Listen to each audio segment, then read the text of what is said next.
بسم اللہ الرحمن الرحیم، اللہ کے نام سے جو رحمان اور رحیم ہے۔ کنتم خیر امت اخرجت للناس تأمرون بالمعروف وتنہون عن المنکر وتؤمنون باللہ ولو آمن اہل الكتاب لکان خیرا لهم منهم المؤمنون وأكثرهم الفاسقون۔ اب دنیا میں وہ بہترین گروہ تم ہو جسے انسانوں کی ہدایت و اصلاح کے لیے میدان میں لایا گیا ہے۔ تم نیکی کا حکم دیتے ہو، بدی سے روکتے ہو اور اللہ پر ایمان رکھتے ہو۔ یہ اہل کتاب ایمان لاتے تو انہی کے حق میں بہتر تھا، اگرچہ ان میں کچھ لوگ ایماندار بھی پائے جاتے ہیں مگر ان کے بیشتر افراد نافرمان ہیں۔ جسے انسانوں کی ہدایت و اصلاح کے لیے میدان میں لایا گیا ہے۔ یہ وہی مضمون ہے جو سورہ بقرہ کے 17ویں رکوع میں بیان ہو چکا ہے۔ نبی عربی صلی اللہ علیہ وسلم کے متبعین کو بتایا جا رہا ہے کہ دنیا کی امامت و رہنمائی کے جس منصب سے بنی اسرائیل اپنی نااہلی کے باعث معزول کیے جا چکے ہیں، اس پر اب تم مامور کیے گئے ہو، اس لیے کہ اخلاق و اعمال کے لحاظ سے اب تم دنیا میں سب سے بہتر انسانی گروہ بن گئے ہو، اور تم میں وہ صفات پیدا ہو گئی ہیں جو امامت عادلہ کے لیے ضروری ہیں، یعنی نیکی کو قائم کرنے اور بدی کو مٹانے کا جذبہ و عمل، اور اللہ وحدہ لا شریک کو اعتقاداً و عملاً اپنا الہ اور رب تسلیم کرنا۔ لہذا اب یہ کام تمہارے سپرد کیا گیا ہے اور تمہیں لازم ہے کہ اپنی ذمہ داریوں کو سمجھو اور ان غلطیوں سے بچو جو تمہارے پیش رو کر چکے ہیں۔ یہ اہل کتاب ایمان لاتے، یہاں اہل کتاب سے مراد بنی اسرائیل ہیں۔ لن يضروكم إلا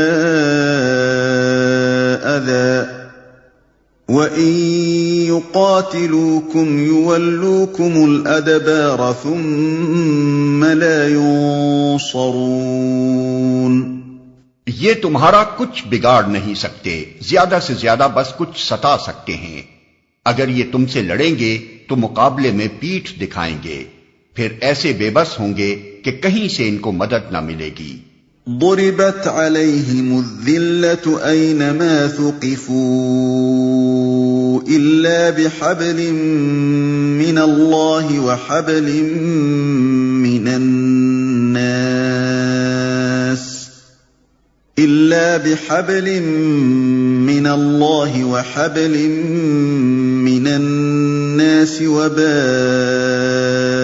بغضب من الله وضربت عليهم المسكنة ذلك بأنهم كانوا يكفرون بآيات الله ويقتلون الأنبياء بغير حق ذلك بما عصوا وكانوا يعتدون۔ یہ جہاں بھی پائے گئے ان پر ذلت کی مار ہی پڑی، کہیں اللہ کے ذمے یا انسانوں کے ذمے میں پناہ مل گئی تو یہ اور بات ہے۔ یہ اللہ کے غضب میں گھر چکے ہیں، ان پر محتاجی و مغلوبی مسلط کر دی گئی ہے، اور یہ سب کچھ صرف اس وجہ سے ہوا ہے کہ یہ اللہ کی آیات سے کفر کرتے رہے اور انہوں نے پیغمبروں کو ناحق قتل کیا۔ یہ ان کی نافرمانیوں اور زیادتیوں کا انجام ہے۔ کہیں اللہ کے ذمے یا انسانوں کے ذمے میں پناہ مل گئی تو یہ اور بات ہے۔ یعنی دنیا میں اگر کہیں ان کو تھوڑا بہت امن چین نصیب بھی ہوا ہے تو وہ ان کے اپنے بلبوتے پر قائم کیا ہوا امن و چین نہیں ہے، بلکہ دوسروں کی حمایت اور مہربانی کا نتیجہ ہے۔ کہیں کسی مسلم حکومت نے ان کو خدا کے نام پر امان دے دی اور کہیں کسی غیر مسلم حکومت نے اپنے طور پر انہیں اپنی حمایت میں لے لیا۔ اسی طرح بسا اوقات انہیں دنیا میں کہیں زور پکڑنے کا موقع بھی مل گیا ہے، لیکن وہ بھی اپنے زور بازو سے نہیں بلکہ محض بپائے مردی ہمسایہ۔ لیسوا سواء من اہل الكتاب امة قائمة يتلون آیات اللہ آناء اللیل وهم يسجدون۔ مگر سارے اہل کتاب یکساں نہیں ہیں، ان میں کچھ لوگ ایسے بھی ہیں جو راہ راست پر قائم ہیں، راتوں کو اللہ کی آیات پڑھتے ہیں اور اس کے آگے سجدہ ریز ہوتے ہیں۔ يؤمنون بالله واليوم الآخر ويأمرون بالمعروف وينهون عن المنكر ويسارعون في الخيرات وأولئك من الصالحين وما يفعلوا من خير فلن يكفروه والله عليم بالمتقين۔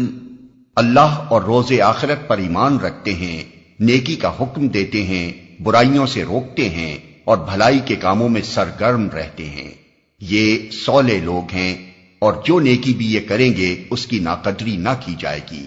اللہ پرہیزگار لوگوں کو خوب جانتا ہے۔ ان الذين كفروا لن تغني عنهم اموالهم ولا اولادهم من الله شيئا واولئك اصحاب النار هم فيها خالدون۔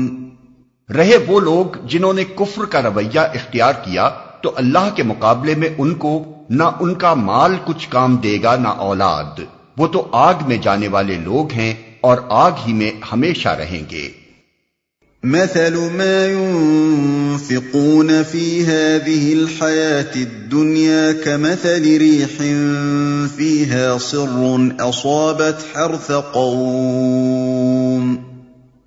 أصابت حرث قوم ظلموا أنفسهم فأهلكته وما ظلمهم الله ولكن أنفسهم يظلمون۔ جو کچھ وہ اپنی اس دنیا کی زندگی میں خرچ کر رہے ہیں اس کی مثال اس ہوا کی سی ہے جس میں پالا ہو اور وہ ان لوگوں کی کھیتی پر چلے جنہوں نے اپنے اوپر آپ ظلم کیا ہے اور اسے برباد کر کے رکھ دے۔ اللہ نے ان پر ظلم نہیں کیا، در حقیقت یہ خود اپنے اوپر ظلم کر رہے ہیں۔ اس کی مثال اس ہوا کی سی ہے جس میں پالا ہو اور وہ ان لوگوں کی کھیتی پر چلے جنہوں نے اپنے اوپر آپ ظلم کیا ہے اور اسے برباد کر کے رکھ دے۔ اس مثال میں کھیتی سے مراد یہ کشت حیات ہے جس کی فصل آدمی کو آخرت میں کاٹنی ہے۔ ہوا سے مراد وہ اوپری جذبہ خیر ہے جس کے بنا پر کفار رفاع عام کے کاموں اور خیرات وغیرہ میں دولت صرف کرتے ہیں، اور پالے سے مراد صحیح ایمان اور ضابطۂ خداوندی کی پیروی کا فقدان ہے جس کی وجہ سے ان کی پوری زندگی غلط ہو کر رہ گئی ہے۔ اللہ تعالیٰ اس تمثیل سے یہ بتانا چاہتا ہے کہ جس طرح ہوا کھیتیوں کی پرورش کے لیے مفید ہے، لیکن اگر اسی ہوا میں پالا ہو تو وہ کھیتی کو پرورش کرنے کے بجائے اسے تباہ کر ڈالتی ہے، اسی طرح خیرات بھی اگرچہ انسان کے مزرعہ آخرت کو پرورش کرنے والی چیز ہے، مگر جب اس کے اندر کفر کا زہر ملا ہوا ہو تو یہی خیرات مفید ہونے کے بجائے الٹی مہلک بن جاتی ہے۔ ظاہر ہے کہ انسان کا مالک اللہ ہے، اور اس مال کا مالک بھی اللہ ہی ہے جس میں انسان تصرف کر رہا ہے، اور یہ مملکت بھی اللہ ہی کی ہے جس کے اندر رہ کر انسان کام کر رہا ہے۔ اب اگر اللہ کا یہ غلام اپنے مالک کے اقتدار اعلیٰ کو تسلیم نہیں کرتا یا اس کی بندگی کے ساتھ کسی اور کی ناجائز بندگی بھی شریک کرتا ہے اور اللہ کے مال اور اس کی مملکت میں تصرف کرتے ہوئے اس کے قانون و ضابطے کی اطاعت نہیں کرتا تو اس کے یہ تمام تصرفات از سرتاپا جرم بن جاتے ہیں۔ اجر ملنا کیسا؟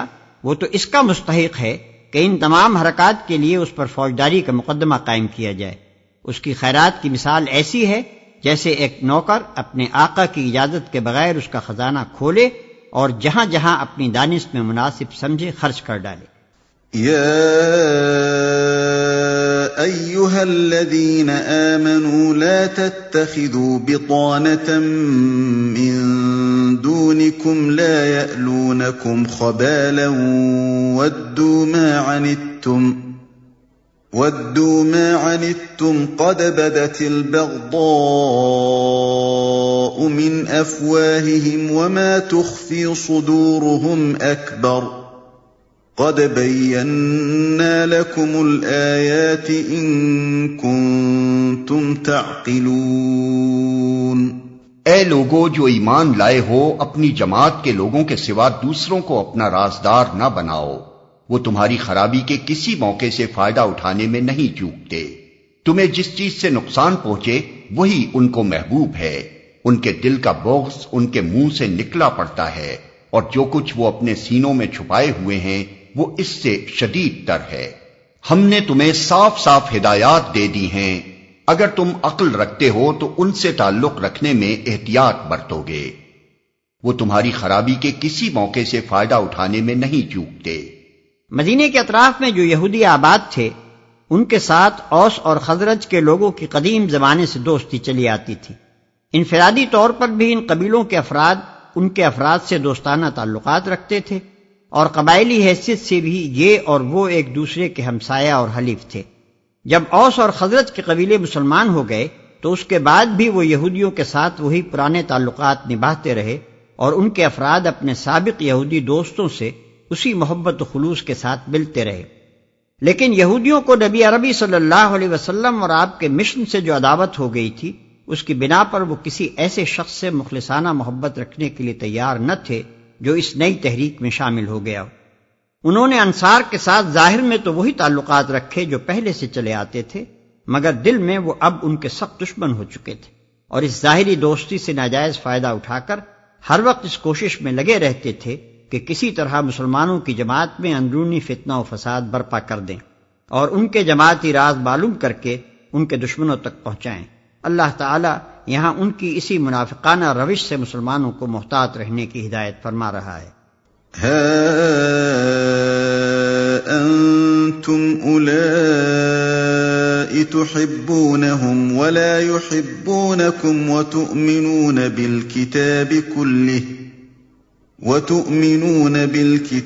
كله وإذا لقوكم قالوا آمنا وإذا خلوا عضوا عليكم الأنامل من الغيظ قل موتوا بغيظكم إن الله عليم بذات الصدور۔ تم ان سے محبت رکھتے ہو مگر وہ تم سے محبت نہیں رکھتے، حالانکہ تم تمام کتب آسمانی کو مانتے ہو۔ جب وہ تم سے ملتے ہیں تو کہتے ہیں کہ ہم نے بھی تمہارے رسول اور تمہاری کتاب کو مان لیا ہے، مگر جب جدا ہوتے ہیں تو تمہارے خلاف ان کے غیظ و غضب کا یہ حال ہوتا ہے کہ اپنی انگلیاں چبانے لگتے ہیں۔ ان سے کہہ دو کہ اپنے غصے میں آپ جل مرو، اللہ دلوں کے چھپے ہوئے راز تک جانتا ہے، حالانکہ تم تمام کتب آسمانی کو مانتے ہو۔ یعنی عجیب ماجرا ہے کہ شکایت بجائے اس کے کہ تمہیں ان سے ہوتی، ان کو تم سے ہے۔ تم تو قرآن کے ساتھ تورات کو بھی مانتے ہو، اس لیے ان کو تم سے شکایت ہونے کی کوئی معقول وجہ نہیں ہو سکتی۔ البتہ شکایت اگر ہو سکتی تھی تو تمہیں ان سے ہو سکتی تھی، کیونکہ وہ قرآن کو نہیں مانتے۔ ان تمسسكم حسنة تسؤهم وان تصبكم سيئة يفرحوا بها وان تصبروا وتتقوا لا يضركم كيدهم شيئا ان الله بما يعملون محيط۔ تمہارا بھلا ہوتا ہے تو ان کو برا معلوم ہوتا ہے، اور تم پر کوئی مصیبت آتی ہے تو یہ خوش ہوتے ہیں، مگر ان کی کوئی تدبیر تمہارے خلاف کارگر نہیں ہو سکتی، بشرطے کہ تم صبر سے کام لو اور اللہ سے ڈر کر کام کرتے رہو۔ جو کچھ یہ کر رہے ہیں اللہ اس پر حاوی ہے۔ وَإِذْ غَدَوْتَ مِنْ أَهْلِكَ تُبَوِّئُ الْمُؤْمِنِينَ مَقَاعِدَ لِلْقِتَالِ وَاللَّهُ سَمِيعٌ عَلِيمٌ۔ اے پیغمبر، مسلمانوں کے سامنے اس موقع کا ذکر کرو جب تم صبح سویرے اپنے گھر سے نکلے تھے اور احد کے میدان میں مسلمانوں کو جنگ کے لیے جا بجا مامور کر رہے تھے۔ اللہ ساری باتیں سنتا ہے اور وہ نہایت باخبر ہے۔ اے پیغمبر، یہاں سے چوتھا خطبہ شروع ہوتا ہے۔ یہ جنگ احد کے بعد نازل ہوا ہے اور اس میں جنگ احد پر تبصرہ کیا گیا ہے۔ اوپر کے خطبے کو ختم کرتے ہوئے آخر میں ارشاد ہوا تھا کہ ان کی کوئی تدبیر تمہارے خلاف کارگر نہیں ہو سکتی بشرطے کہ تم صبر سے کام لو اور اللہ سے ڈر کر کام کرتے رہو۔ اب چونکہ احد کے میدان میں مسلمانوں کی شکست کا سبب ہی یہ ہوا کہ ان کے اندر صبر کی بھی کمی تھی اور ان کے افراد سے بعض ایسی غلطیاں بھی سرزد ہوئی تھیں جو خدا ترسی کے خلاف تھیں، اس لیے یہ خطبہ جس میں انہیں ان کمزوریوں پر متنبہ کیا گیا ہے مندرجہ بالا فقرے کے بعد ہی متصلاً درج کیا گیا۔ اس خطبے کا انداز بیان یہ ہے کہ جنگ احد کے سلسلے میں جتنے اہم واقعات پیش آئے تھے ان میں سے ایک ایک کو لے کر اس پر چند جچے تلے فقروں میں نہایت سبق آموز تبصرہ کیا گیا ہے۔ اس کو سمجھنے کے لیے اس کے واقعاتی پس منظر کو نگاہ میں رکھنا ضروری ہے۔ شوال 3 ہجری کی ابتدا میں کفار قریش تقریباً 3000 کا لشکر لے کر مدینہ پر حملہ آور ہوئے۔ تعداد کی کثرت کے علاوہ ان کے پاس ساز و سامان بھی مسلمانوں کی بنسبت بہت زیادہ تھا، اور پھر وہ جنگ بدر کے انتقام کا شدید جوش بھی رکھتے تھے۔ نبی صلی اللہ علیہ وسلم اور تجربہ کار صحابہ کی رائے یہ تھی کہ مدینہ میں محصور ہو کر مدافعت کی جائے، مگر چند نوجوانوں نے جو شہادت کے شوق سے بےتاب تھے اور جنہیں بدر کی جنگ میں شریک ہونے کا موقع نہ ملا تھا، باہر نکل کر لڑنے پر اصرار کیا۔ آخر کار ان کے اصرار سے مجبور ہو کر نبی صلی اللہ علیہ وسلم نے باہر نکلنے ہی کا فیصلہ فرما لیا۔ 1000 آدمی آپ کے ساتھ نکلے، مگر مقام شوط پر پہنچ کر عبداللہ ابن ابی اپنے 300 ساتھیوں کو لے کر الگ ہو گیا۔ عین وقت پر اس کی اس حرکت سے مسلمانوں کے لشکر میں اچھا خاصا اضطراب پھیل گیا، حتیٰ کہ بنو سلمہ اور بنو حارثہ کے لوگ تو ایسے دل شکستہ ہوئے کہ انہوں نے بھی پلٹ جانے کا ارادہ کر لیا تھا، مگر پھر اولو العزم صحابہ کی کوششوں سے یہ اضطراب رفع ہو گیا۔ ان باقی ماندہ 700 آدمیوں کے ساتھ نبی صلی اللہ علیہ وسلم آگے بڑھے اور احد کی پہاڑی کے دامن میں مدینہ سے تقریباً 4 میل کے فاصلے پر اپنی فوج کو اس طرح سفارا کیا کہ پہاڑ پشت پر تھا اور قریش کا لشکر سامنے۔ پہلو میں صرف ایک درہ ایسا تھا جس سے اچانک حملے کا خطرہ ہو سکتا تھا۔ وہاں آپ نے عبداللہ بن جبیر رضی اللہ عنہ کی زیر قیادت 50 تیر انداز بٹھا دیے اور ان کو تاکید کر دی کہ کسی کو ہمارے قریب نہ پھٹکنے دینا، کسی حال میں یہاں سے نہ ہٹنا۔ اگر تم دیکھو کہ ہماری بوٹیاں پرندے نوچے لیے جاتے ہیں تب بھی تم اس جگہ سے نہ ٹلنا۔ اس کے بعد جنگ شروع ہوئی۔ ابتداً مسلمانوں کا پلہ بھاری رہا، یہاں تک کہ مقابل کی فوج میں ابتری پھیل گئی، لیکن اس ابتدائی کامیابی کو کامل فتح کی حد تک پہنچانے کے بجائے مسلمان مال غنیمت کی طمع سے مغلوب ہو گئے اور انہوں نے دشمن کے لشکر کو لوٹنا شروع کر دیا۔ ادھر جن تیر اندازوں کو نبی صلی اللہ علیہ وسلم نے عقب کی حفاظت کے لیے بٹھایا تھا، انہوں نے جو دیکھا کہ دشمن بھاگ نکلا ہے اور غنیمت لٹ رہی ہے تو وہ بھی اپنی جگہ چھوڑ کر غنیمت کی طرف لپکے۔ حضرت عبداللہ بن جبیر رضی اللہ عنہ نے ان کو نبی صلی اللہ علیہ وسلم کا تاکیدی حکم یاد دلا کر بہتیرا روکا، مگر چند آدمیوں کے سوا کوئی نہ ٹھہرا۔ اس موقع سے خالد بن ولید نے، جو اس وقت لشکر کفار کے رسالے کی کمان کر رہے تھے، بروقت فائدہ اٹھایا اور پہاڑی کا چکر کاٹ کر پہلو کے درے سے حملہ کر دیا۔ عبداللہ بن جبیر رضی اللہ عنہ نے، جن کے ساتھ صرف چند ہی آدمی رہ گئے تھے، اس حملے کو روکنا چاہا مگر مدافعت نہ کر سکے اور یہ سیلاب یکایک مسلمانوں پر ٹوٹ پڑا۔ دوسری طرف جو دشمن بھاگ گئے تھے وہ بھی پلٹ کر حملہ آور ہو گئے۔ اس طرح لڑائی کا پانسا ایک دم پلٹ گیا اور مسلمان اس غیر متوقع صورتحال سے اس قدر سراسیمہ ہوئے کہ ان کا ایک بڑا حصہ پراگندہ ہو کر بھاگ نکلا۔ تاہم چند بہادر سپاہی ابھی تک میدان میں ڈٹے ہوئے تھے۔ اتنے میں کہیں سے یہ افواہ اڑ گئی کہ نبی صلی اللہ علیہ وسلم شہید ہو گئے۔ اس خبر نے صحابہ کے رہے سہے ہوش و حواس بھی گم کر دیے اور باقی ماندہ لوگ بھی ہمت ہار کر بیٹھ گئے۔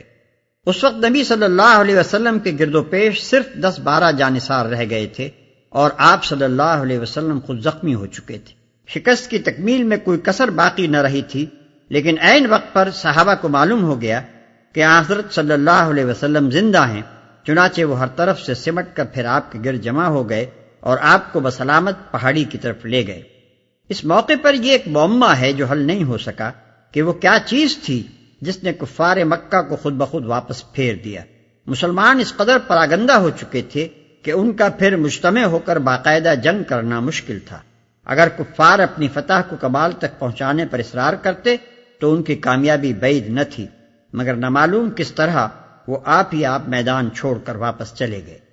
إذ هم الطائفتان منكم أن تفشلا والله وليهما وعلى الله فليتوكل المؤمنون۔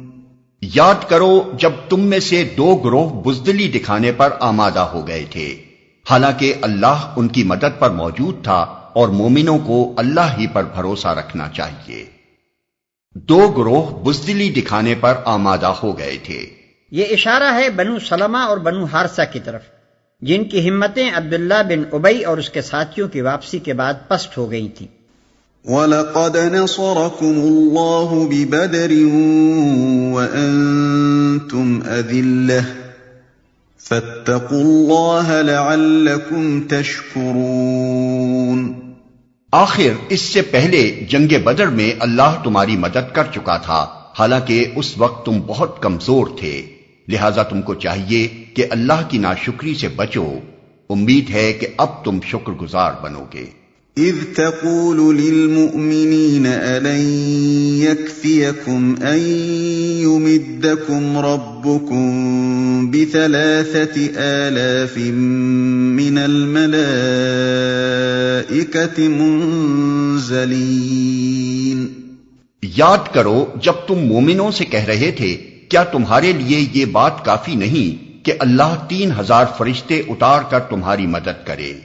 مسلمانوں نے جب دیکھا کہ ایک طرف دشمن 3,000 ہیں اور ہمارے 1,000 میں سے بھی 300 الگ ہو گئے ہیں تو ان کے دل ٹوٹنے لگے۔ اس وقت نبی صلی اللہ علیہ وسلم نے ان سے یہ الفاظ کہے تھے، بَلَىٰ إِن تَصْبِرُوا وَتَتَّقُوا وَيَأْتُوكُم مِّن فَوْرِهِمْ هَٰذَا يُمْدِدْكُمْ رَبُّكُم ب5,000 من الْمَلَائِكَةِ مُسَوِّمِينَ۔ بے شک اگر تم صبر کرو اور خدا سے ڈرتے ہوئے کام کرو تو جس آن دشمن تمہارے اوپر چڑھ کر آئیں گے اسی آن تمہارا رب 3,000 نہیں 5,000 صاحب نشان فرشتوں سے تمہاری مدد کرے گا۔ وَمَا جَعَلَهُ اللَّهُ إِلَّا بُشْرَىٰ لَكُمْ وَلِتَطْمَئِنَّ قُلُوبُكُم بِهِ وَمَا النَّصْرُ إِلَّا مِنْ عِندِ اللَّهِ الْعَزِيزِ الْحَكِيمِ۔ یہ بات اللہ نے تمہیں اس لیے بتا دی ہے کہ تم خوش ہو جاؤ اور تمہارے دل مطمئن ہو جائیں۔ فتح و نصرت جو کچھ بھی ہے اللہ کی طرف سے ہے جو بڑی قوت والا اور دانا و بینا ہے۔ لِيَقْطَعَ طَرَفًا مِّنَ الَّذِينَ كَفَرُوا أَوْ يَكْبِتَهُمْ فَيَنقَلِبُوا خَائِبِينَ۔ اور یہ مدد وہ تمہیں اس لیے دے گا تاکہ کفر کی راہ چلنے والوں کا ایک بازو کاٹ دے یا ان کو ایسی ذلیل شکست دے کہ وہ نامرادی کے ساتھ پسپا ہو جائیں۔ لَيْسَ لَكَ مِنَ الْأَمْرِ شَيْءٌ أَوْ يَتُوبَ عَلَيْهِمْ أَوْ يُعَذِّبَهُمْ فَإِنَّهُمْ ظَالِمُونَ۔ اے پیغمبر فیصلے کے اختیارات میں تمہارا کوئی حصہ نہیں، اللہ کو اختیار ہے چاہے انہیں معاف کرے چاہے سزا دے، کیونکہ وہ ظالم ہیں۔ وَلِلَّهِ مَا فِي السَّمَاوَاتِ وَمَا فِي الْأَرْضِ يَغْفِرُ لِمَن يَشَاءُ وَيُعَذِّبُ مَن يَشَاءُ وَاللَّهُ غَفُورٌ رَّحِيمٌ۔ زمین اور آسمانوں میں جو کچھ ہے اس کا مالک اللہ ہے، جس کو چاہے بخش دے اور جس کو چاہے عذاب دے، وہ معاف کرنے والا اور رحیم ہے۔ نبی صلی اللہ علیہ وسلم جب زخمی ہوئے تو آپ کے منہ سے کفار کے حق میں بد دعا نکل گئی، اور آپ نے فرمایا کہ وہ قوم کیسے فلاح پا سکتی ہے جو اپنے نبی کو زخمی کرے۔ یہ آیات اسی کے جواب میں ارشاد ہوئی ہیں۔ یا ایھا الذین آمنوا لا تأکلوا الربا اضعافا مضاعفة واتقوا اللہ لعلکم تفلحون۔ اے لوگو جو ایمان لائے ہو، یہ بڑھتا اور چڑھتا سود کھانا چھوڑ دو اور اللہ سے ڈرو، امید ہے کہ فلاح پاؤ گے۔ یہ بڑھتا اور چڑھتا سود کھانا چھوڑ دو۔ احد کی شکست کا بڑا سبب یہ تھا کہ مسلمان عین کامیابی کے موقع پر مال کی طمع سے مغلوب ہو گئے اور اپنے کام کو تکمیل تک پہنچانے کے بجائے غنیمت لوٹنے میں لگ گئے۔ اس لیے حکیم مطلق نے اس حالت کی اصلاح کے لیے زرپرستی کے سرچشمے پر بند باندھنا ضروری سمجھا اور حکم دیا کہ سود خواری سے باز آؤ، جس میں آدمی رات دن اپنے نفع کے بڑھنے اور چڑھنے کا حساب لگاتا رہتا ہے، اور جس کی وجہ سے آدمی کے اندر روپے کی حرص بے حد بڑھتی چلی جاتی ہے۔ واتقوا النار التي أعدت للكافرين وأطيعوا الله والرسول لعلكم ترحمون۔ اس آگ سے بچو جو کافروں کے لیے مہیا کی گئی ہے، اور اللہ اور رسول کا حکم مان لو، توقع ہے کہ تم پر رحم کیا جائے گا۔ وسارعوا إلى مغفرة من ربكم وجنة عرضها السماوات والأرض أعدت للمتقين الذين ينفقون في السراء والضراء والكاظمين الغيظ والعافين عن الناس والله يحب المحسنين۔ دوڑ کر چلو اس راہ پر جو تمہارے رب کی بخشش اور اس جنت کی طرف جاتی ہے جس کی وسعت زمین اور آسمانوں جیسی ہے، اور وہ ان خدا ترس لوگوں کے لیے مہیا کی گئی ہے جو ہر حال میں اپنے مال خرچ کرتے ہیں، خواہ بدحال ہوں یا خوشحال، جو غصے کو پی جاتے ہیں اور دوسروں کے قصور معاف کر دیتے ہیں۔ ایسے نیک لوگ اللہ کو بہت پسند ہیں۔ سودخواری جس سوسائٹی میں موجود ہوتی ہے، اس کے اندر سودخواری کی وجہ سے دو قسم کے اخلاقی امراض پیدا ہوتے ہیں۔ سود لینے والوں میں حرص و طمع، بخل اور خود غرضی، اور سود دینے والوں میں نفرت، غصہ اور بغض و حسد۔ احد کی شکست میں ان دونوں قسم کی بیماریوں کا کچھ نہ کچھ حصہ شامل تھا۔ اللہ تعالیٰ مسلمانوں کو بتاتا ہے کہ سود خواری سے فریقین میں جو اخلاقی اوصاف پیدا ہوتے ہیں، ان کے بالکل برعکس انفاق فی سبیل اللہ سے یہ دوسری قسم کے اوصاف پیدا ہوا کرتے ہیں، اور اللہ کی بخشش اور اس کی جنت اسی دوسری قسم کے اوصاف سے حاصل ہو سکتی ہے، نہ کہ پہلی قسم کے اوصاف سے۔ والذین اذا فعلوا فاحشة او ظلموا انفسهم ذکروا اللہ فاستغفروا لذنوبهم ومن يغفر الذنوب الا اللہ ولم يصروا على ما فعلوا وهم يعلمون۔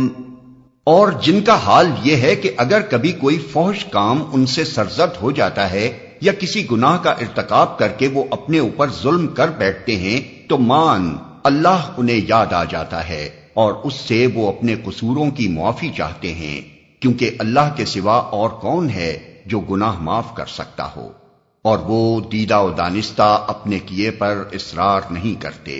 اولئک جزاؤہم مغفرۃ من ربہم وجنات تجری من تحتها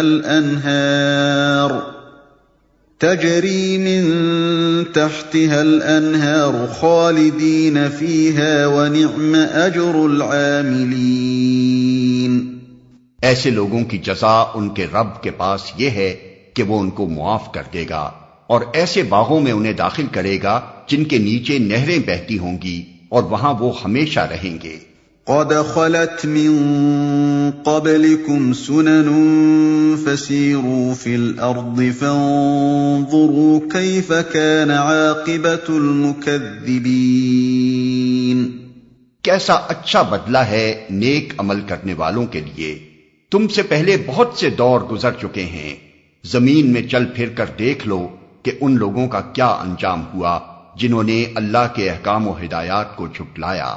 هذا بيان للناس وهدى وموعظة للمتقين۔ یہ لوگوں کے لیے ایک صاف اور صریح تنبیہ ہے، اور جو اللہ سے ڈرتے ہوں ان کے لیے ہدایت اور نصیحت۔ ولا تهنوا ولا تحزنوا وأنتم الأعلون إن كنتم مؤمنين۔ دل شکستہ نہ ہو، غم نہ کرو، تم ہی غالب رہو گے اگر تم مومن ہو۔ إن يمسسكم قرح فقد مس القوم قرح مثله وتلك الأيام نداولها بين الناس وليعلم الله الذين آمنوا ويتخذ منكم شهداء والله لا يحب الظالمين۔ اس وقت اگر تمہیں چوٹ لگی ہے تو اس سے پہلے ایسی ہی چوٹ تمہارے مخالف فریق کو بھی لگ چکی ہے۔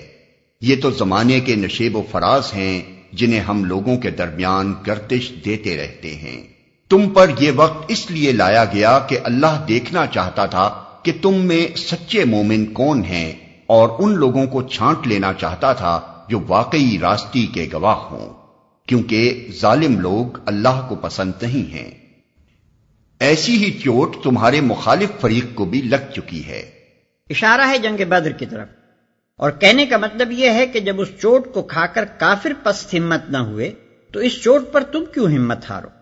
ان لوگوں کو چھانٹ لینا چاہتا تھا جو واقعی راستی کے گواہ ہوں۔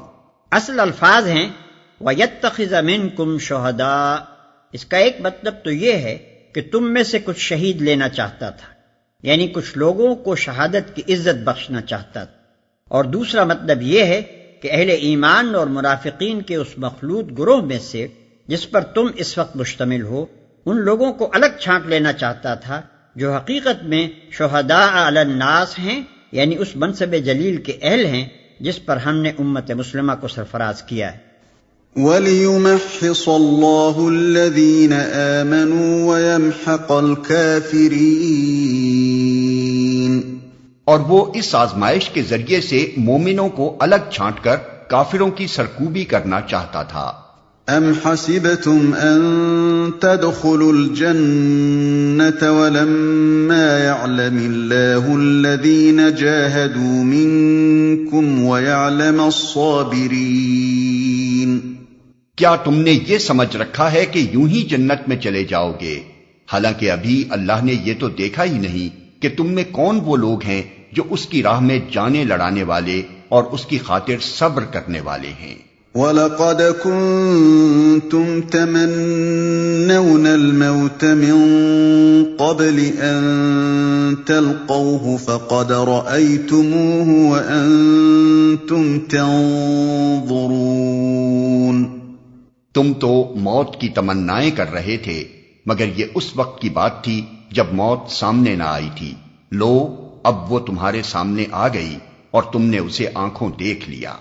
اشارہ ہے شہادت کے ان تمنائیوں کی طرف جن کے اصرار سے نبی صلی اللہ علیہ وسلم نے مدینے سے باہر نکل کر لڑنے کا فیصلہ فرمایا تھا۔ وَمَا مُحَمَّدٌ إِلَّا رَسُولٌ قَدْ خَلَتْ مِن قَبْلِهِ الرُّسُلُ أَفَإِن مَّاتَ أَوْ قُتِلَ انقَلَبْتُمْ عَلَىٰ أَعْقَابِكُمْ وَمَن يَنقَلِبْ عَلَىٰ عَقِبَيْهِ فَلَن يَضُرَّ اللَّهَ شَيْئًا وَسَيَجْزِي اللَّهُ الشَّاكِرِينَ۔ محمد اس کے سوا کچھ نہیں کہ بس ایک رسول ہیں، ان سے پہلے اور رسول بھی گزر چکے ہیں۔ پھر کیا اگر وہ مر جائیں یا قتل کر دیے جائیں تو تم لوگ الٹے پاؤں پھر جاؤ گے؟ یاد رکھو، جو الٹا پھرے گا وہ اللہ کا کچھ نقصان نہ کرے گا، البتہ جو اللہ کے شکر گزار بندے بن کر رہیں گے انہیں وہ اس کی جزا دے گا۔ تو تم لوگ الٹے پاؤں پھر جاؤ گے۔ جب نبی صلی اللہ علیہ وسلم کی شہادت کی خبر مشہور ہوئی تو اکثر صحابہ کی ہمتیں چھوٹ گئیں۔ اس حالت میں منافقین نے جو مسلمانوں کے ساتھ ہی لگے ہوئے تھے کہنا شروع کیا کہ چلو عبداللہ ابن ابی کے پاس چلیں تاکہ وہ ہمارے لیے ابو سفیان سے امان لے دے، اور بعض نے یہاں تک کہہ ڈالا کہ اگر محمد صلی اللہ علیہ وسلم خدا کے رسول ہوتے تو قتل کیسے ہوتے، چلو اب دین آبائی کی طرف لوٹ چلیں۔ انہی باتوں کے جواب میں ارشاد ہو رہا ہے کہ اگر تمہاری حق پرستی محض محمد صلی اللہ علیہ وسلم کی شخصیت سے وابستہ ہے اور تمہارا اسلام ایسا سست بنیاد ہے کہ محمد صلی اللہ علیہ وسلم کے دنیا سے رخصت ہوتے ہی تم اسی کفر کی طرف پلٹ جاؤ گے جس سے نکل کر آئے تھے، تو اللہ کے دین کو تمہاری ضرورت نہیں ہے۔ وَمَا كَانَ لِنَفْسٍ أَن تَمُوتَ إِلَّا بِإِذْنِ اللَّهِ كِتَابًا مُؤَجَّلًا وَمَن يُرِدْ ثَوَابَ الدُّنْيَا نُؤْتِهِ مِنْهَا وَمَن يُرِدْ ثَوَابَ الْآخِرَةِ نُؤْتِهِ مِنْهَا وَسَنَجْزِي الشَّاكِرِينَ۔ کوئی ذی روح اللہ کے اذن کے بغیر نہیں مر سکتا، موت کا وقت تو لکھا ہوا ہے۔ جو شخص ثواب دنیا کے ارادے سے کام کرے گا اس کو ہم دنیا ہی میں سے دیں گے، اور جو ثواب آخرت کے ارادے سے کام کرے گا وہ آخرت کا ثواب پائے گا، اور شکر کرنے والوں کو ہم ان کی جزا ضرور عطا کریں گے۔ موت کا وقت تو لکھا ہوا ہے۔ اس سے یہ بات مسلمانوں کے ذہن نشین کرنا مقصود ہے کہ موت کے خوف سے تمہارا بھاگنا فضول ہے۔ کوئی شخص نہ تو اللہ کے مقرر کیے ہوئے وقت سے پہلے مر سکتا ہے اور نہ اس کے بعد جی سکتا ہے، لہذا تم کو فکر موت سے بچنے کی نہیں بلکہ اس بات کی ہونی چاہیے کہ زندگی کی جو مہلت بھی تمہیں حاصل ہے اس میں تمہاری سعی و جہد کا مقصود کیا ہے، دنیا یا آخرت؟ اور جو ثواب آخرت کے ارادے سے کام کرے گا، ثواب کے معنی ہے نتیجہ عمل۔ ثواب دنیا سے مراد وہ فوائد و منافع ہیں جو انسان کو اس کی سعی و عمل کے نتیجے میں اسی دنیا کی زندگی میں حاصل ہوں، اور ثواب آخرت سے مراد وہ فوائد و منافع ہیں جو اسی سعی و عمل کے نتیجے میں آخرت کی پائیدار زندگی میں حاصل ہوں گے۔ اسلام کے نقطہ نظر سے انسانی اخلاق کے معاملے میں فیصلہ کن سوال یہی ہے کہ کارزار حیات میں آدمی جو دوڑ دھوپ کر رہا ہے اس میں آیا وہ دنیاوی نتائج پر نگاہ رکھتا ہے یا اخروی نتائج پر؟ اور شکر کرنے والوں کو ہم ان کی جزا ضرور عطا کریں گے۔ شکر کرنے والوں سے مراد وہ لوگ ہیں جو اللہ کی اس نعمت کے قدر شناس ہو کہ اس نے دین کی صحیح تعلیم دے کر انہیں دنیا اور اس کی محدود زندگی سے بہت زیادہ وسیع ایک ناپیدا کنار عالم کی خبر دی، اور انہیں اس حقیقت سے آگاہی بخشی کہ انسانی سعی و عمل کے نتائج صرف اس دنیا کی چند سالہ زندگی تک محدود نہیں ہیں، بلکہ اس زندگی کے بعد ایک دوسرے عالم تک ان کا سلسلہ دراز ہوتا ہے۔ یہ وسعت نظر اور یہ دوربینی و عاقبت اندیشی حاصل ہو جانے کے بعد جو شخص اپنی کوششوں اور محنتوں کو اس دنیاوی زندگی کے ابتدائی مرحلے میں بار آور ہوتے نہ دیکھے یا ان کا برعکس نتیجہ نکلتا دیکھے، اور اس کے باوجود اللہ کے بھروسے پر وہ کام کرتا چلا جائے جس کے متعلق اللہ نے اسے یقین دلایا ہے کہ بہرحال آخرت میں اس کا نتیجہ اچھا ہی نکلے گا، وہ شکر گزار بندہ ہے۔ برعکس اس کے جو لوگ اس کے بعد بھی دنیا پرستی کی تنگ نظری میں مبتلا رہیں، جن کا حال یہ ہو کہ دنیا میں جن غلط کوششوں کے بظاہر اچھے نتائج نکلتے نظر آئیں ان کی طرف وہ آخرت کے برے نتائج یہ پرواہ کیے بغیر جھک پڑیں، اور جن صحیح کوششوں کے یہاں برابر ہونے کی امید نہ ہو یا جن سے یہاں نقصان پہنچنے کا خطرہ ہو، ان میں آخرت کے نتائج خیر کی امید پر اپنا وقت، اپنے مال اور اپنی قوتیں صرف کرنے کے لیے تیار نہ ہوں، وہ ناشکرے ہیں اور اس علم کے ناقدر شناس ہیں جو اللہ نے انہیں بخشا ہے۔ وَكَأَيٍّ مِّن نَّبِيٍّ قَاتَلَ مَعَهُ رِبِّيُّونَ كَثِيرٌ فَمَا وَهَنُوا لِمَا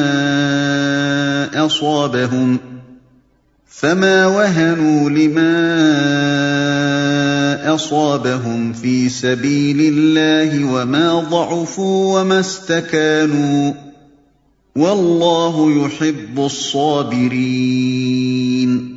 اس سے پہلے کتنے ہی نبی ایسے گزر چکے ہیں جن کے ساتھ مل کر بہت سے خدا پرستوں نے جنگ کی، اللہ کی راہ میں جو مصیبتیں ان پر پڑیں ان سے وہ دل شکستہ نہیں ہوئے، انہوں نے کمزوری نہیں دکھائی، وہ باطل کے آگے سرنگوں نہیں ہوئے، ایسے ہی صابروں کو اللہ پسند کرتا ہے، وہ باطل کے آگے سرنگوں نہیں ہوئے۔ یعنی اپنی قلت تعداد اور بے سر و سامانی اور کفار کی کثرت اور زور آوری دیکھ کر انہوں نے باطل پرستوں کے آگے سپر نہیں ڈالی۔ وما كان قولهم إلا أن قالوا ربنا اغفر لنا ذنوبنا وإسرافنا في أمرنا وثبت أقدامنا وانصرنا على القوم الكافرين۔ ان کی دعا بس یہ تھی کہ اے ہمارے رب، ہماری غلطیوں اور کوتاہیوں سے درگزر فرما، ہمارے کام میں تیرے حدود سے جو کچھ تجاوز ہو گیا ہو اسے معاف کر دے، ہمارے قدم جما دے اور کافروں کے مقابلے میں ہماری مدد کر۔ فآتاهم الله ثواب الدنيا وحسن ثواب الآخرة والله يحب المحسنين۔ آخر کار اللہ نے ان کو دنیا کا ثواب بھی دیا اور اس سے بہتر ثواب آخرت بھی عطا کیا۔ اللہ کو ایسے ہی نیک عمل لوگ پسند ہیں۔